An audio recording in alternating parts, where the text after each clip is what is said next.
Gloire à notre Dieu, soyez bénis dans le précieux et beau nom de notre Seigneur Jésus-Christ. Nous sommes à notre temps prophétique connecté à la source d'eau vive. Nous sommes là pour témoigner que nous sommes les sarments collés au cep et sans cette connexion à Jésus-Christ, rien ne peut se faire. Et c'est ce que Jean 15,5 nous dit. Sans lui, nous ne pouvons rien faire. Sans sa parole, nous ne pouvons rien faire. Et nous imprégner de sa parole est un élément qui nous emmène à connaître les instructions, la volonté du Père. Et le Seigneur m'a envoyé dans cette dynamique-là de parler de la grâce en nous appuyant déjà sur l'Ancien Testament, en nous appuyant sur l'Ancienne Alliance. C'est vrai que la Nouvelle Alliance est totalement différente de l'Ancienne Alliance, mais l'esprit dans lequel je m'exprime, c'est que même dans l'Ancienne Alliance, on voit la grâce. On voit la grâce de Dieu. Et c'est ce que je veux faire apparaître.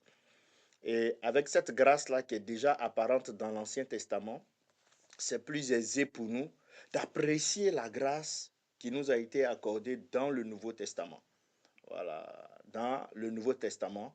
Et le Nouveau Testament, c'est à partir du livre des Actes. Quand je dis la Nouvelle Alliance plutôt, c'est à partir du livre des Actes. Parce que Jésus était encore là. Voilà, Jésus était encore là dans les évangiles. Quand on prend les évangiles, ça parle de Jésus sur la terre. Voilà.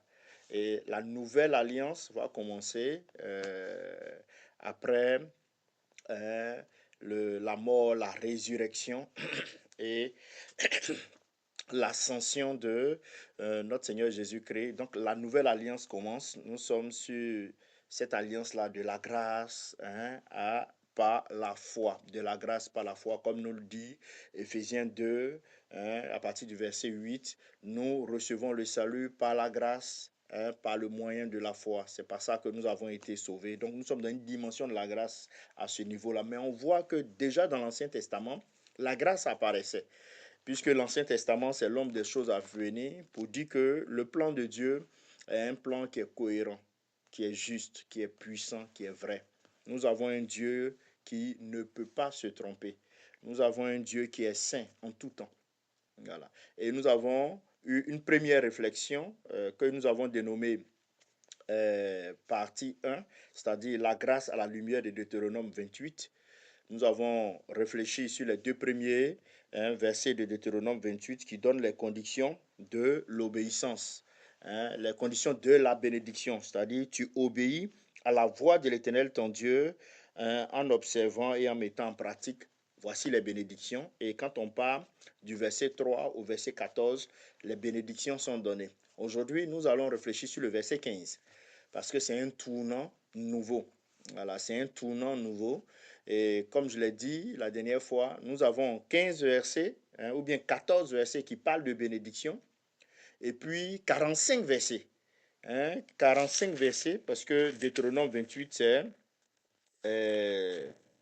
ça fait 60, voilà, 68 versets. Voilà, donc 14 versets, 54 versets de l'autre côté qui parlent de malédiction. Pourquoi tant de versets parlant de malédiction? Mais le nœud, ici aujourd'hui, pour cet enseignement 3 ou cette partie 3, nous allons parler de pourquoi la loi exigeait-elle une obéissance parfaite? Pourquoi la loi qui a été donnée exigeait une obéissance parfaite? Prions, bien-aimés.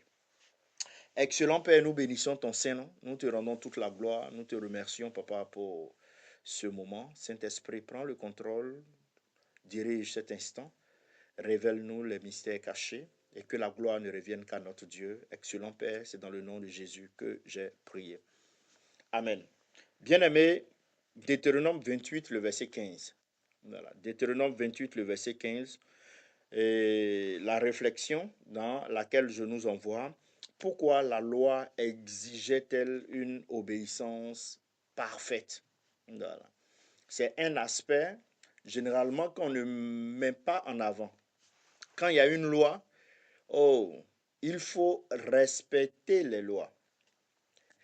Quand vous prenez même les 10 commandements de Moïse, mais à ces 10 commandements, il y avait encore des sous-commandements qui emmenaient à 613 lois.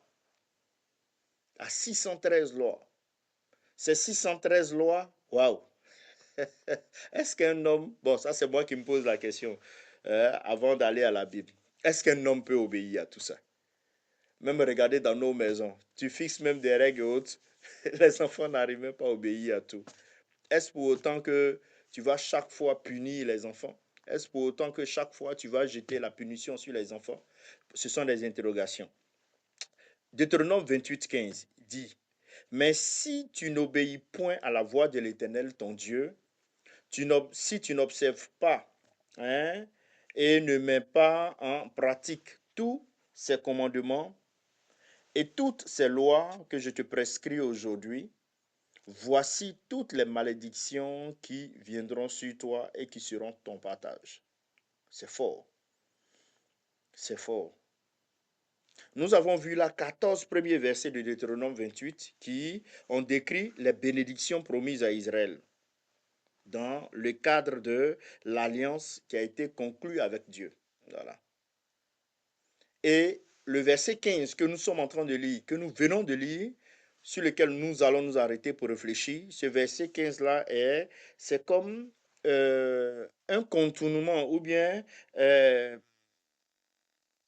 un élément clé qui va nous emmener à basculer dans une autre dynamique, à basculer dans une autre saison, dans un autre tempérament, voyez-vous. Et quand tu lis, on voit un temps là qui devient plus ou moins solennel. Voilà. Qui devient solennel. C'est comme un chef bandit dans un film western qui prend sa posture là pour dire, bon, si vous ne faites pas ci, je vais éliminer tout le village. Voyez-vous. Mais il faut que vous puissiez payer les rentes. Il faut que vous puissiez payer la rançon. Payez pas. Voilà ce que je vais faire. Et ça, c'est la disposition du chef bandit.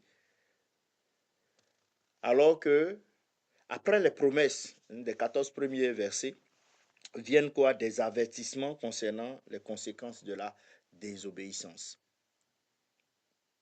Bien-aimés, pourquoi Dieu exigeait une obéissance parfaite? Est-ce que Dieu nous demandait quelque chose d'impossible dans le but de nous nuire? Parce que j'ai donné le cas des enfants. Tu as donné beaucoup de règles à la maison. Ce n'est pas évident que les enfants respectent tout. Est-ce que toi, en tant que père, tu donnes les règles pour que tes enfants commettent des erreurs pour pouvoir les punir? Est-ce cet esprit-là dans lequel Dieu a donné les règles? Est-ce que Dieu, le Dieu que nous servons, est un Dieu qui est sévère? Ou bien cette exigence-là avait-elle un but profond? On s'interroge, je m'interroge, voyez-vous. Et toutes ces interrogations m'amènent à parcourir la Bible. Et c'est ce partage-là que nous allons ensemble avoir. Donc, comme je l'ai dit, pour répondre, il nous faut comprendre la nature de la loi. La nature de la loi, la sainteté de Dieu, le rôle de la grâce dans le plan du salut. La nature de la loi, la sainteté de Dieu, le rôle de la grâce dans le plan du salut. Et les questions que j'ai évoquées, à la lumière de ces 3 points que je viens d'évoquer, vous allez mieux comprendre. Parce que, bien aimé, nous voyons dans nos nations, quand on dit quelqu'un a bénéficié d'une grâce présidentielle, ça veut dire qu'elle n'a rien fait. Elle était fautive. Elle avait une faute, une sanction sur elle. Et avec la grâce, on lui enlève sa faute. Et en même temps qu'on lui enlève sa faute, elle retrouve sa capacité, ses droits. Voilà. Elle retrouve ses droits. Donc, elle est rétablie dans ses droits. Donc, la dimension de la grâce, c'est ça. On était sous le manteau du péché, avec la désobéissance, avec notre nature pécheresse d'Adam, du premier Adam, et la grâce par Jésus-Christ, comme le dit Éphésiens 2, 10 et 8, 10, le salut par la grâce et par le moyen de la foi nous donne un rétablissement nouveau. Et c'est ce que je veux qu'on puisse comprendre. Parce que quand tu comprends ton identité, qui tu es en Christ, tu sais que tu avais des privations. Et ces privations-là, qui ne te permettaient pas d'exercer, d'appliquer, de bénéficier de l'héritage. Mais tu as été rétabli. Il faut que tu puisses cesser de te comporter comme si tu étais encore embrigadé. Parce que beaucoup aujourd'hui vivent comme embrigadés, sous le poids de la culpabilité, sous le poids de la peur. Bien-aimés, nous avons vu les bénédictions dans Deutéronome 28 et on voit que ces bénédictions-là reposaient sur une alliance qui avait été initiée par la grâce de Dieu. Et Israël, qui est la nation échantillon, parce que pour moi, Dieu a pris Israël comme une nation échantillon. Il faut commencer quelque part. Dieu a pris Israël comme une nation échantillon et étendre ce qu'il fait avec cette nation pour étendre cela à la terre. Donc, Israël avait été choisi. Israël a été délivré. Israël a été conduit avant même que Dieu lui expose les bénédictions et les exigences de l'alliance. Et ça, je l'ai montré dans la partie 1, dans la partie 2. La loi est venue où? Mais dans le désert, loin après. Mais avant ça, ils ont été sauvés de l'Égypte. Avant ça, ils ont traversé la mer Rouge. C'est longtemps après que la loi est venue. Avant ça, il y a eu Mara. Voyez-vous? Donc, à un moment donné, une loi arrive. Et parlons de cette loi, bien-aimés. Quand on porte le regard sur cette loi, aujourd'hui, avec les policiers de la grâce extrême, on a l'impression que la loi était une loi négative. Non, notre Dieu ne peut pas produire ou permettre quelque chose de négatif. Donc la loi reflète la sainteté parfaite de Dieu. La loi reflète la sainteté parfaite de Dieu. Tout simplement parce que Dieu, il est parfaitement saint. Donc quelque chose de gauche ne peut pas sortir de lui. Ça encore, beaucoup discutent ça.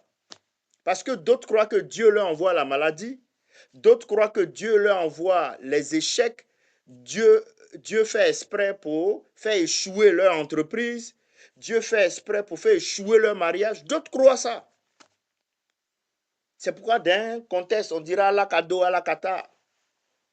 Mais c'est dans cet esprit-là, pas dans l'esprit biblique, pour dire que gloire à Dieu pour celui qui a donné, qui a repris. Tout lui appartient en fait. Quand la Bible le dit,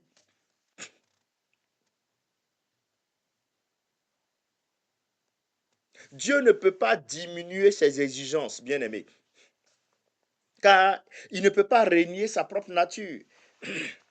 Quand on prend Lévitique 19, le verset 2, que nous dit le Seigneur? Il dit, soyez saints, car je suis saint. Encore une invitation au peuple. Soyez saints, car je suis saint. Donc, il est saint. Il ne donne pas simplement un conseil, il révèle la norme de sa propre personne. Chacun d'entre nous, nous avons une personnalité. Nous avons des principes. Et en fonction de ces principes, nous marchons. Et nous voulons que nos enfants marchent aussi dans cette dynamique de principes.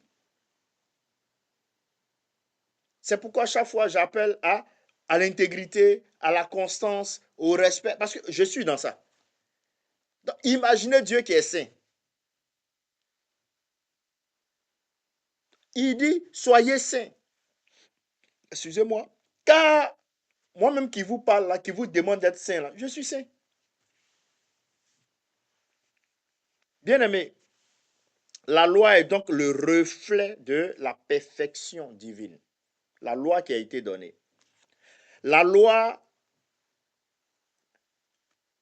qui se présente comme imparfaite, une loi imparfaite représentait un Dieu, hein,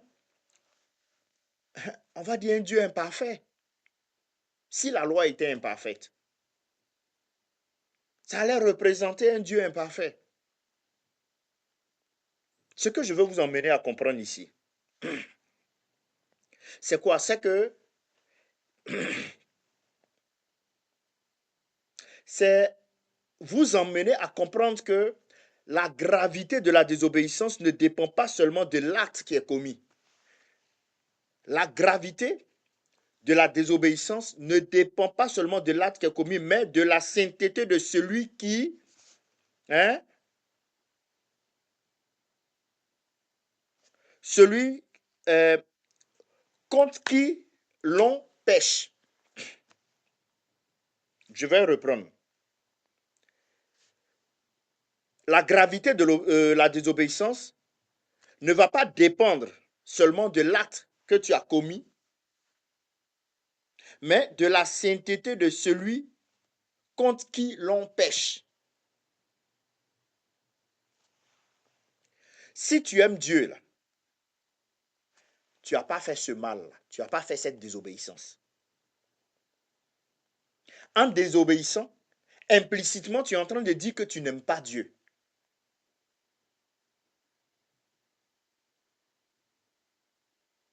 C'est cette dynamique-là qui emmenait, ou qui emmenait Dieu à vouloir, je peux le dire ainsi, le respect total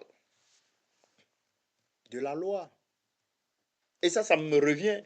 Des fois, les enfants, quand tu leur dis, bon, vous n'avez pas droit à la télé à telle heure, vous ne devez pas faire ceci, vous ne devez pas faire cela, vous devez aller, voici les règles, tout. Quand ils ne le font pas, vous devez aller vous laver à telle heure. Mais quand ils ne le font pas, des fois, tu les fais asseoir, tu dis, mais quand tu n'as pas obéi, ça montre quoi? Ça montre que tu ne me respectes pas. Ça montre que tu n'accordes aucune autorité à ce que je dis. Déjà, nous-mêmes avec nos enfants, voici la procédure, voici ce que nous disons. Mais donc, quand tu désobéis, quand tu commets le péché, tu es en train, c'est pas l'acte de péché, de désobéissance seulement qui est aussi grave, mais c'est contre celui qui a donné les instructions. Et Lévitique 19 dit, soyez saints, car je suis saint, l'Éternel votre Dieu. Bien-aimé, l'obéissance demandée par Dieu ici trouve quoi? Son origine dans lui-même, son caractère. Il est saint. Dieu n'abaisse jamais sa sainteté pour s'adapter au péché de l'homme. Il ne va pas diminuer sa sainteté pour faire... C'est ce qu'on nous demande aujourd'hui, malheureusement, dans nos églises. Hier, j'ai vu, avant d'aller dormir, une dame là qui... Pourquoi est-ce que les jeunes ne viennent plus à l'église? Et elle donnait ses raisons. J'ai trouvé ça... Bon, peut-être que comme je peux écouter jusqu'au bout, j'ai trouvé ça un peu triste. Non, parce que les hommes de Dieu aussi ne sont pas jeunes comme les jeunes aujourd'hui. Ils ne parlent pas comme les jeunes. Ils n'utilisent pas les jargons des jeunes. Voilà pourquoi les jeunes ne viennent pas à l'église. Ils ne font pas des trucs feeling pour s'adapter aux jeunes. J'ai dit quoi?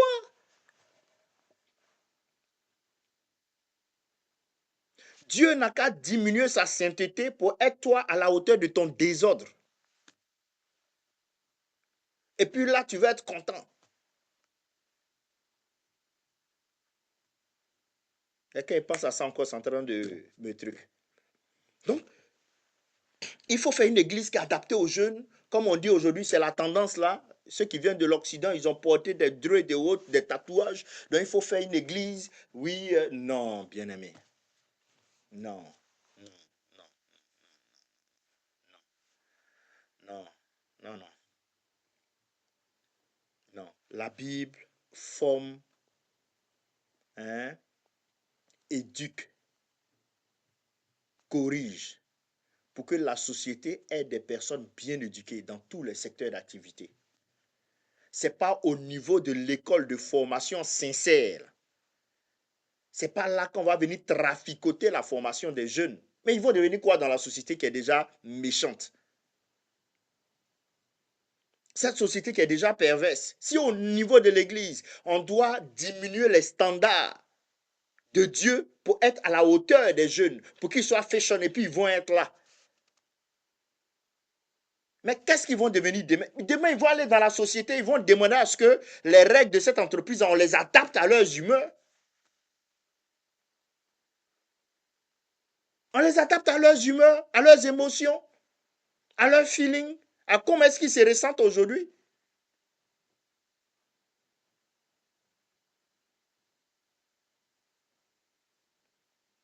Pour nous, malheureusement, qui avons fréquenté les boîtes de nuit par le passé, mais tu vois dans des églises, c'est la même chose que les boîtes de nuit.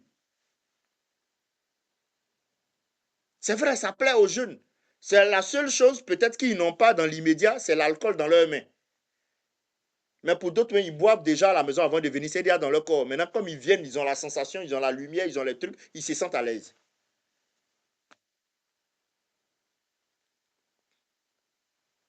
Je ferme cette parenthèse. À coup sûr, un jeune va regarder ça un jour. Ça, c'est sûr. C'est pourquoi quand on finit, on va mettre sur YouTube. Ils vont se promener quand ils vont tomber là-dessus. Tu vas être converti à Jésus. Tu vas changer de vie au nom de Jésus. Faut pas croire que le message est pour quelqu'un d'autre. C'était pour toi. Cher jeune. Faut pas fuir. L'autre élément que je mets en avant, mon temps a tellement couru. Là, j'ai beaucoup d'éléments à évoquer. Mais bon, on y va. Je vais parler maintenant de la loi qui exige une obéissance complète et non partielle. Et Deutéronome 15 est cité. Et quand on lit Deutéronome 15, Deutéronome 28, le verset 15, le Deutéronome 28, le verset 15, vous voyez, il est ainsi. On commence. Et si tu n'obéis point, avec insistance, tous ces commandements, toutes ces lois, tout, tout, on a toujours enseigné que tout, c'est tout. Il n'y a pas tout et non, tout un peu ou à peu près, c'est différent. On dit tout. Donc, toute la loi de Moïse devait être totalement respectée. Donc, ces répétitions-là montrent que Dieu ne demandait pas une obéissance sélective. Pour dire qu'on ne pouvait pas choisir les commandements qui nous plaisaient et négliger les autres. Tu ne peux pas choisir. Et dans l'alliance de Moïse, la fidélité devait être aussi totale, entière. Dieu ne voulait pas seulement des actes d'obéissance, mais un cœur totalement attaché à lui. On me suit. Et aujourd'hui encore, qu'est-ce qui se passe? Il est possible d'obéir à Dieu dans certains domaines tout en lui refusant d'autres aspects de notre vie. C'est ce qu'on fait aujourd'hui. Je reviens encore sur les jeunes. Il faut parler de tout, mais il ne faut pas parler de leurs finances. Il ne faut pas parler de leur relation avec le sexe opposé. Ça, tu es homme de Dieu, tu parles dedans, c'est gâté. Il va quitter ton église. Donc, eux, ils disent, Dieu peut venir parler de leur santé. Là, toi, homme de Dieu, tu peux parler de leur santé. Tu peux parler de leur travail, prier dedans. Oui, il n'y a pas de problème. Mais si tu es venu parler de sa relation avec une fille païenne, tu es venu parler de fait que il doit apporter avec un cœur joyeux à la maison de l'Éternel ses offrandes et ses dîmes, il y a un problème. C'est ça. On choisit des éléments qui nous arrangent, alors que la loi, si tu choisis un élément, c'est-à-dire que tous les autres là, auquel tu... faut obéir au 612. Il y a dit 613. Si le 13e là, tu n'as pas obéi, c'est comme si tu n'as pas obéi à tout. Bien aimé, Dieu cherche une consécration qui est complète. Jacques chapitre 2. Hein? Jacques 2, le verset 10 nous dit quoi? Car quiconque observe toute la loi, même pêche contre un seul commandement, devient coupable de tous. Devient coupable de tous. Donc là, Jacques rappelle le principe déjà présent dans la loi. Pourquoi est-ce qu'il le fait? Parce que la loi forme un tout. La loi forme un tout. Tu ne peux pas manger un commandement et puis les autres. Tu es obligé de manger tous. Tu es obligé d'appliquer tous. Donc, violer un commandement revient à se placer en rébellion contre l'autorité de celui qui les a conçus, le législateur. Donc là, on voit que le problème n'est pas seulement la gravité du péché, mais le refus de l'autorité de Dieu. On est en train d'avancer. En haut, j'ai dit que le péché, pas seulement l'acte qui est posé, mais contre qui? Et là, maintenant, je parle maintenant de l'autorité quand tu es en train de pécher. Quand tu n'as pas respecté toute la loi, tu es en rébellion à l'autorité de Dieu. Et encore, troisième point, la loi révèle quoi? L'incapacité de l'homme, voyez-vous. N'oubliez pas, je dis la grâce à la lumière de Deutéronome 28. Et vous devez comprendre que la loi, on ne pouvait pas s'en sortir. Ah oui, tu ne pouvais pas. Même regardez dans nos nations, on fait des lois, pour les respecter là, nous, on s'en sort. Oh, c'est pas facile. C'est pas facile. Mais le Seigneur nous aide. La loi révèle l'incapacité de l'homme. Et lorsqu'on lit Deutéronome 28, c'est très clair. C'est très clair. L'histoire d'Israël aussi répond aussi clairement. Ils sont sortis au moment où Moïse en train de discuter avec le Seigneur et ils sont en train de faire veau d'or en bas. Au moment où Moïse est dans la dimension d'obéissance à Dieu, eux ils sont en train de murmurer en bas. Eux ils sont en train de faire rébellion en bas. Eux ils sont dans l'idolâtrie. Eux ils sont dans l'injustice. Bien aimé, Israël n'a jamais réussi à observer parfaitement la loi. Et comme Israël, nous aussi. Nous aussi, bien aimés. Regardez. Et c'est précisément ça que Dieu voulait révéler. Hein? C'est ça qu'il voulait révéler. La loi agit comme un miroir. La loi agit comme un miroir. C'est-à-dire, elle va te montrer non seulement ce que Dieu attend de toi, mais aussi ton incapacité à atteindre cette perfection par tes propres forces.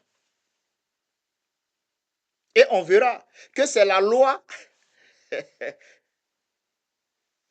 qui fait naître le péché. C'est la loi qui te dit que là, tu as commis une erreur. S'il n'y a pas de loi, comment tu allais savoir que tu as commis une erreur? On dit, bon, il ne faut pas passer au feu rouge. Mais c'est parce qu'on a dit qu'il ne faut pas passer au feu rouge que quand tu passes au feu rouge, tu es conscient que tu as commis une erreur. Sinon, avant, où il n'y avait pas feu rouge, on marchait là. Tu passais sur ce chemin-là. Tu commettais une erreur. Il n'y a pas de loi là. Donc la loi envoie le péché. Romains chapitre 3, le verset 20 et le verset 23. Hein? Je lis en temps, je trouve ça rapidement. Romains chapitre 3, je n'ai pas prévu, c'est juste la petite portion que j'ai, 3, 20. Voilà. Il dit, Car nul ne sera justifié devant lui par les œuvres de la loi, parce que c'est par la loi que vient la connaissance du péché. Là, c'est Louis II révisé. Dans Louis II 10, il est dit, c'est par la loi que vient la connaissance, c'est la même version, voilà, la même version, la connaissance du péché. Donc, c'est par la loi que vient la connaissance du péché. C'est pourquoi j'ai dit que c'est la loi qui entraîne le péché.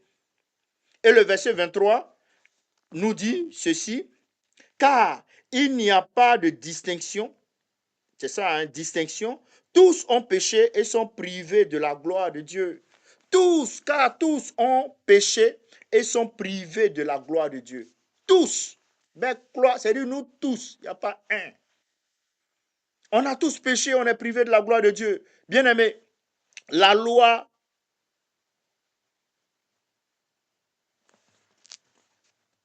j'ai failli dire, va pas t'encourager au péché, va pas, la loi va révéler ton péché. On est d'accord? La loi va révéler, va mettre en avant. C'est comme tu prends le miroir et c'est le miroir qui va te présenter tes imperfections sur le visage. Donc la loi va révéler le péché comme un miroir révèle les imperfections du visage sans pouvoir les enlever. Le miroir va te révéler les imperfections, mais le miroir ne peut pas enlever ça.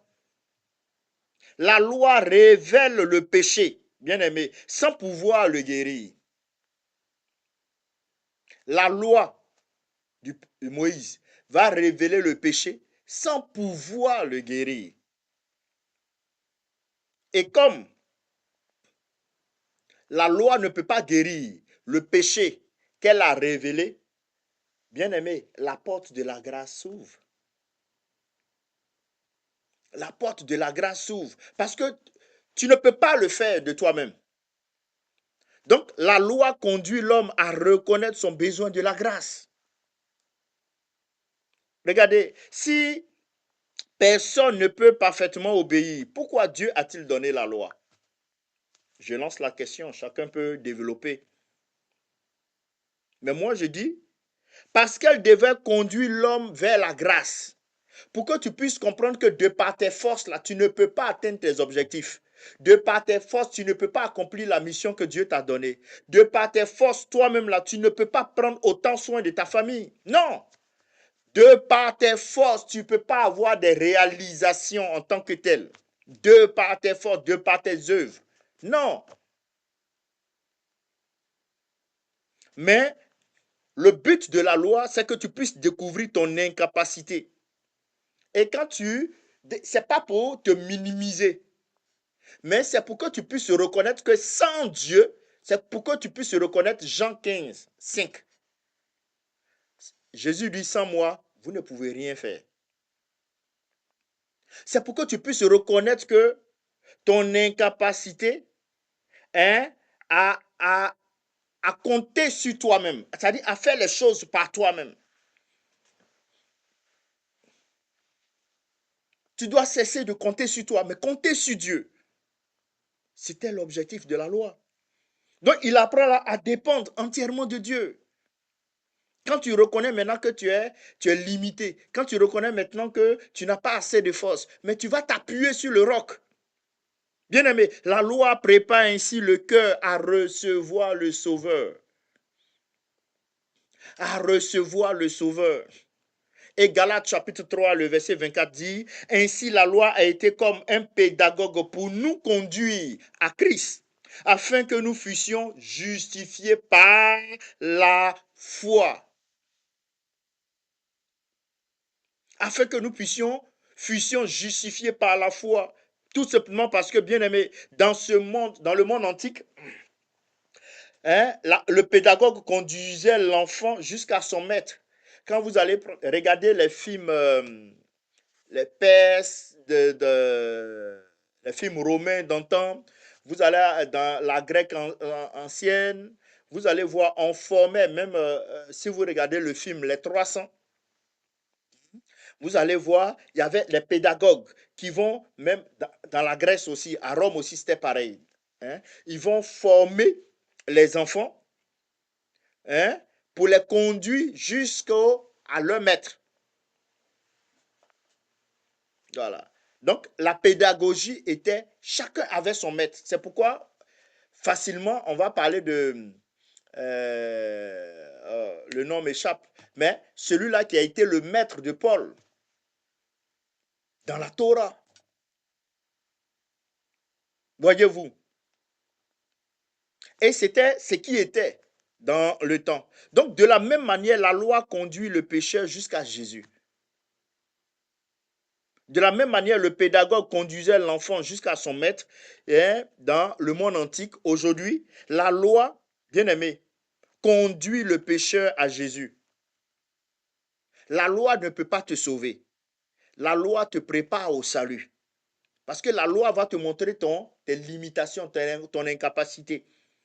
Donc, son rôle est de révéler le besoin d'un rédempteur. Bon, moi, je vais être encore plus précis, du rédempteur Jésus-Christ. Et cela m'amène maintenant à parler de Jésus, qui est le seul qui est parfaitement obéi à la loi. Il a obéi lui seul. Et Dieu merci, moi, il m'a mis dedans aussi. Ah, quand il a fait pour moi. Il a fait pour toi. Il a fait pour nous tous. Et ça, on doit dire Amen. Et là où Israël a échoué, là où le premier Adam a échoué, là où toute l'humanité a échoué, Jésus a parfaitement obéi. Lui qui était en même temps pleinement homme, pleinement Dieu. Il est le seul homme à avoir accompli toute la volonté du Père. Le seul. Sa justice parfaite devient celle de tous ceux qui placent leur foi en lui. Celle de tous ceux qui placent leur foi en lui. Bien-aimé, la grâce ne consiste pas donc à supprimer la justice de Dieu, non. Elle consiste à satisfaire cette justice en notre Seigneur Jésus-Christ. Lisons Matthieu 5, 17. Il dit, je ne suis pas venu abolir, mais accomplir. Il n'est pas venu, je prends dans cette version, il ne suis pas venu abolir, mais accomplir. 5, 17, Matthieu 5, le verset 17. Voilà, j'y suis. Il dit, ne pensez pas que je sois venu abolir la loi ou les prophètes. Je suis venu non pour abolir, mais pour accomplir. Jésus a accompli toute la loi, ce qu'aucun homme de son temps ne pouvait le faire. Lui, il l'a fait, il a réalisé tout. Pour montrer la sainteté de la loi, comme je l'ai dit un peu plus haut. Et pour nous conduire à la grâce. Pour nous conduire à la grâce. Parce que celui-là qui sort de la nature pécheresse d'Adam, du premier Adam, c'est difficile pour lui d'accomplir cette loi.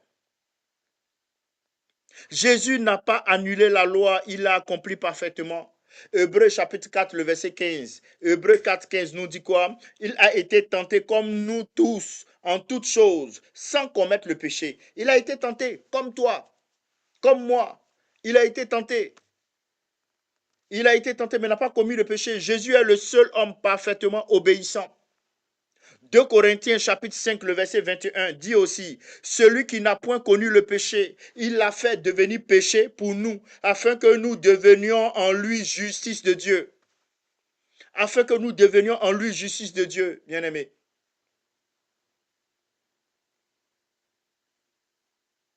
Voyez-vous? Donc, par la grâce, Dieu nous attribue la justice parfaite de Christ.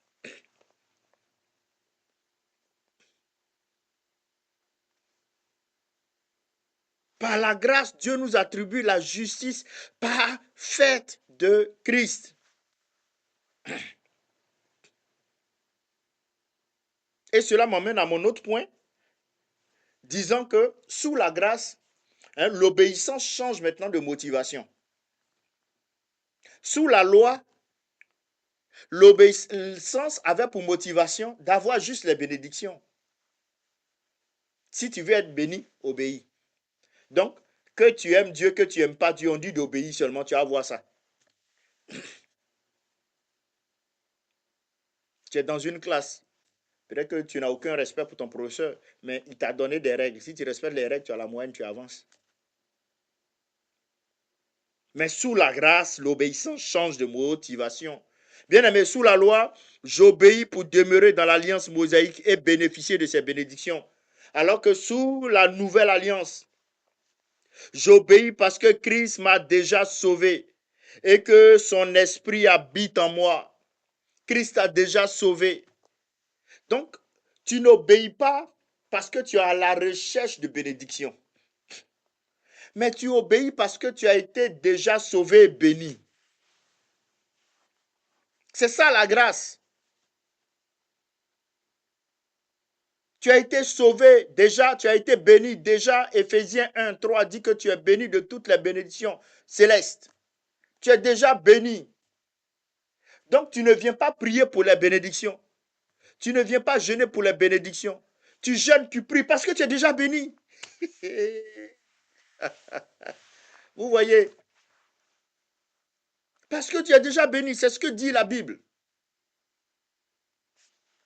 Prenons Romains chapitre 8, le verset 3 à 4.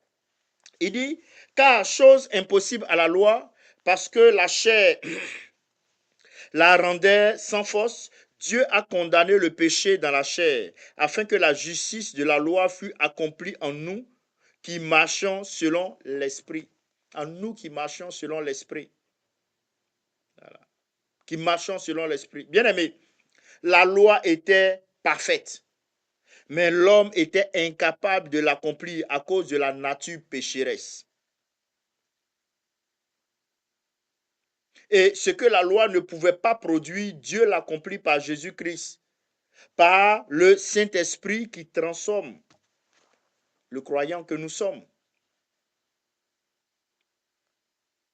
Oui, bien-aimé. On comprend maintenant pourquoi est-ce que Dieu exigeait qu'on obéisse à toute la loi. Donc quand il dit à ton enfant, voici les règles de la maison, il faut obéir, c'est parce que tu aimes ton enfant que tu lui as donné des règles. Quand tu lui dis, va te laver, il faut te laver à telle heure. Il faut regarder la télévision pendant 1 heure, 2 heures. Mais c'est pour ses yeux. C'est parce que tu l'aimes déjà. C'est pour qu'il ait la bonne santé. Quand tu lui dis, il faut lire un peu, il faut prier, c'est parce que tu l'aimes. Donc, toi, en tant que père, tu ne peux pas mettre des lois dans la maison parce que tu veux faire du mal à tes enfants. Et toi-même, dans ton cœur, c'est pour qu'ils puissent désobéir pour les chicoter. Non,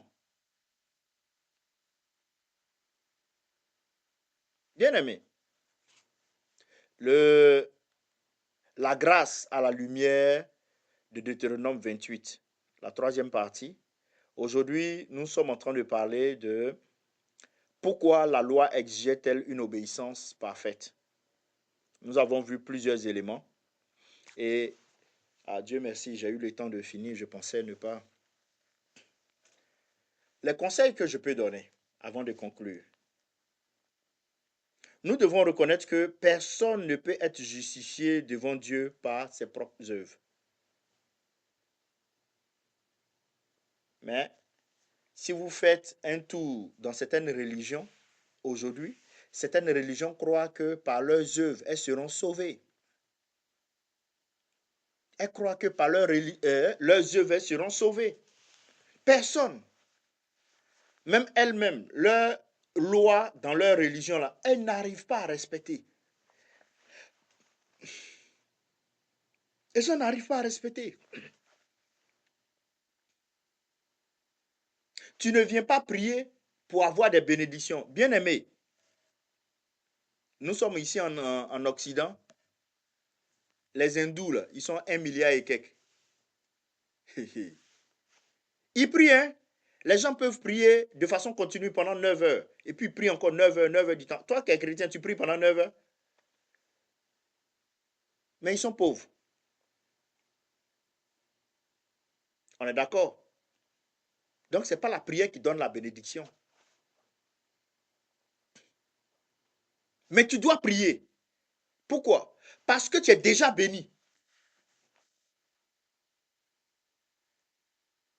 Tu dois prier parce que tu es déjà béni. Tu viens dans la prière, tu viens dans le jeûne parce que tu aimes ce Dieu-là qui t'a déjà comblé, qui t'a déjà béni. J'aime bien hein, caricaturer de cette manière-là pour dire que un enfant ou un père aime la présence de son enfant, la communication avec son enfant. Mais ce n'est pas parce que ton enfant te parle, il ne te parle pas, que la rentrée scolaire arrive, tu n'as pas pensé à faire son inscription. Tu vas le faire. Il n'a pas besoin de venir te dire que c'est bientôt la rentrée scolaire. En tant que père, tu sais. Et tu sais ce que tu dois faire.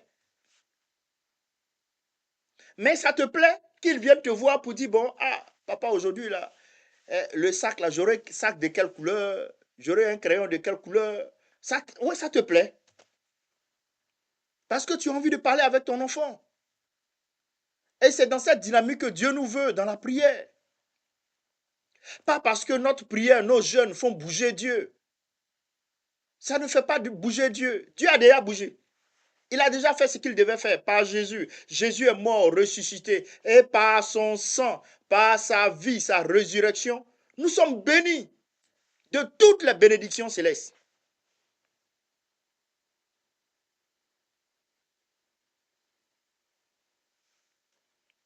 Il ne faut pas aussi mesurer hein, notre relation avec Dieu par nos performances. Il ne faut pas mesurer ta relation avec Dieu par tes performances, mais à l'œuvre parfaite de Christ, l'œuvre achevée de Christ. Quand tu mesures ta relation à Dieu par tes performances, tu vas dire, comme les enfants aujourd'hui, il me dit, bon, papa, j'ai balayé le salon, hein. Est-ce que je peux regarder la télé? Donc, pour lui, s'il a posé une bonne action, il doit avoir une récompense. Bon, dans le système éducatif ici, c'est ça, hein, quand c'est bonne action, récompense. Mais avec Dieu, c'est pas ça. Tes bonnes actions sont les conséquences du fait que tu es béni, du fait que tu es aimé, du fait que tu es sauvé. C'est pourquoi la Bible nous dit que nous avons été sauvés pour venir accomplir les bonnes œuvres. Tu n'accomplis pas les bonnes œuvres pour être sauvé. Tu n'accomplis pas les bonnes œuvres pour te rapprocher davantage de Dieu. Tu es déjà proche de Dieu. Et c'est ton intimité avec Dieu qui t'emmène à accomplir les bonnes œuvres. Parce que ton action de bonnes œuvres va être animée par l'amour que tu as pour Dieu. Et cet amour-là va déteindre un amour horizontal, vertical qui va maintenant déteindre horizontalement sur les autres. Et tu vas voir que ce que tu es en train de faire dans la vie des autres, ce sont de bonnes œuvres. Ça me fait penser aux campagnes d'évangélisation qu'on effectue. Mais quand on va donner les vivres, on va donner les vêtements, on va donner la possibilité des soins, des médicaments gratuits. Mais on ne le donne pas pour s'approcher de Dieu. C'est parce que Dieu nous a déjà aimés qu'on arrive à faire ces bonnes œuvres. C'est parce que nous sommes connectés à Dieu qu'on fait ces bonnes œuvres. C'est pourquoi ceux-là qui n'ont aucune connexion avec Dieu, quand ils font des bonnes œuvres, ils te demandent demain d'aller les voter. Quand il vient faire bonne œuvre chez toi, il te demande demain de lui être redevable. Parce que sa motivation n'est pas celle d'une relation, d'une intimité, d'une connexion avec Dieu. Lui, il utilise sa bonne œuvre pour avoir quelque chose. Nous, la bonne œuvre, c'est la résultante de notre relation avec Dieu. Ce qu'on doit avoir, on a déjà eu.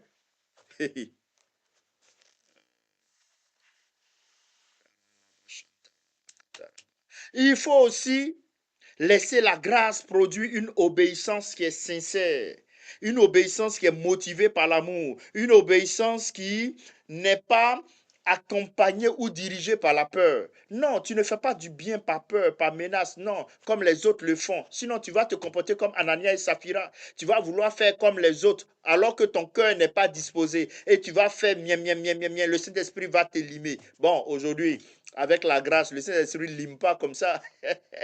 Sinon, beaucoup allaient être limés. Parce que beaucoup viennent dans l'église, ils veulent faire comme l'autre. On dit l'autre, il a payé les carreaux pour l'église. L'autre, il a payé les quoi là. Il a payé les instruments. Et on l'a salué pendant le culte. Donc toi aussi, comme tu veux qu'on te salue, tu vas t'endetter pour venir faire pareil. Pour qu'on puisse dire aussi, toi. Ou bien même, tu ne fais pas attention, tu vas les voler. Non, bien aimé.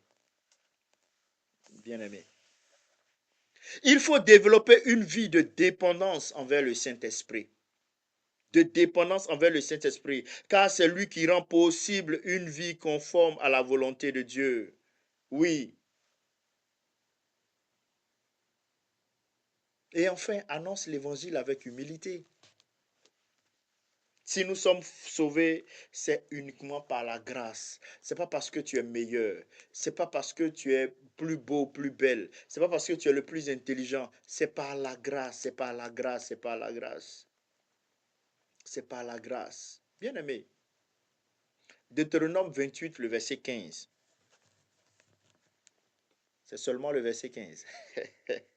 Il reste encore 53 versets. Deutéronome 28, le verset 15, nous montre que la loi exigeait une obéissance parfaite parce qu'elle reflétait la sainteté parfaite de Dieu. Et nous voyons que cette exigence-là révélait non seulement le caractère de Dieu, mais aussi l'incapacité de l'homme à se sauver par ses propres efforts. L'incapacité de l'homme à se sauver par ses propres efforts. Bien aimé, la loi n'avait donc pas pour but principal de fournir un moyen de salut par les œuvres. Non, la loi ne pouvait pas, c'était même pas son but. C'était même pas son but. Elle devait nous conduire, c'est-à-dire conduire l'homme, l'humanité à reconnaître son péché et à reconnaître son besoin de sauveur. Hier, mon fils voulait monter, euh, il voulait monter un appareil. Je lui ai dit, laisse-moi t'aider à le faire. Il dit, non, papa, je veux le faire. J'ai dit, ok. Il allait s'asseoir à table. Et il est en train de monter, monter, monter. Et puis, un coup, j'entends, papa, je n'arrive pas, peux-tu m'aider? Il dit, ah. Donc, ça lui a permis de comprendre ici son besoin de mon assistance. Et c'est la même chose que Dieu a fait avec la loi. La loi était parfaite, elle était sainte.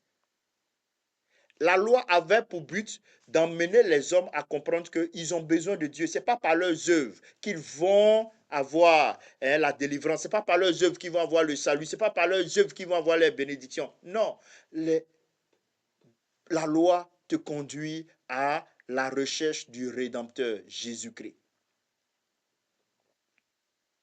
Bien-aimé, en Christ, ce que la loi exigeait a été accompli. En Jésus-Christ, cela a été accompli. Il a obéi où nous avons tous désobéi. Et il a apporté la condamnation, il a porté sur lui la condamnation que nous méritions. Et Christ nous offre gratuitement sa justice. Tu es justifié. Tu es libre. Tu es libre. Tu es libre maintenant de faire le choix. C'est-à-dire, tu as été prisonnier, par exemple prisonnier de guerre. Un sauveur vient, il te délivre. Et comme il t'a délivré, tu as la possibilité de dire, je te suis comme je ne te suis pas. Dieu te donne cette possibilité-là.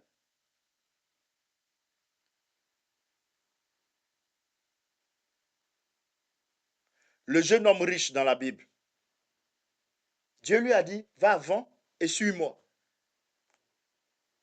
Mais il est parti triste. Il a eu son choix. Mais d'abord, le Seigneur a échangé avec lui.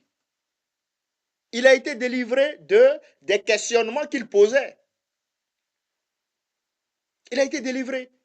La culpabilité n'était plus là jusqu'à ce qu'il fasse son choix.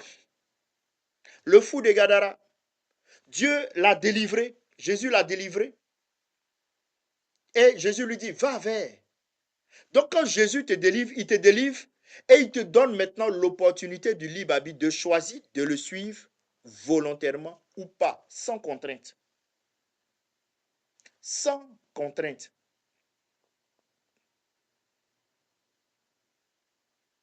Bien-aimé, la grâce ne remplace pas la sainteté de Dieu. La grâce est le moyen par lequel Dieu satisfait sa justice tout en sauvant le pécheur. Tout en sauvant le pécheur. C'est pourquoi vous verrez que le croyant ne doit pas vivre sous la condamnation de la loi. Tu ne vis plus sous la condamnation de la loi, mais dans la reconnaissance envers celui qui a accompli parfaitement ce qu'il, hein, ce que toi tu ne pouvais accomplir de toi-même. C'est pourquoi il nous faut être reconnaissant vis-à-vis du Seigneur Jésus à tout moment, tout temps. Nous avons été tellement dans cette dynamique-là de demander, de recevoir, de demander, de recevoir. Le jour où on ne reçoit pas un peu, on veut brûler la terre. Mais on oublie que normalement, on était voué même à la condamnation, à l'échec. On était voué à la souffrance.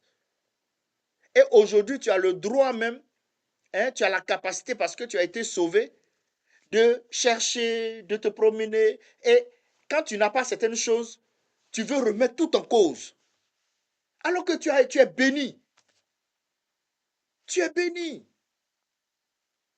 Tu peux pardonner.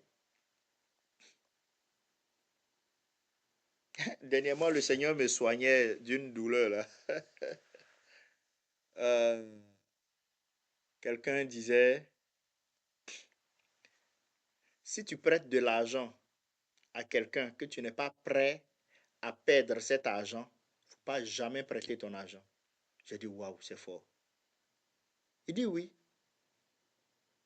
Si tu prêtes de l'argent à quelqu'un que tu n'es pas prêt à perdre cet argent, il ne faut jamais prêter l'argent. Sinon, ça va t'envoyer des colères inutiles. Ça va t'envoyer des colères inutiles. Deux fois, tu peux te dire que cette action-là, tu ne l'as pas réussi. Mais pourquoi ça t'arrive? Pourquoi toi qui jeûnes, toi qui pries, pourquoi est-ce que toi ça t'arrive? Le Seigneur peut te dire insensé.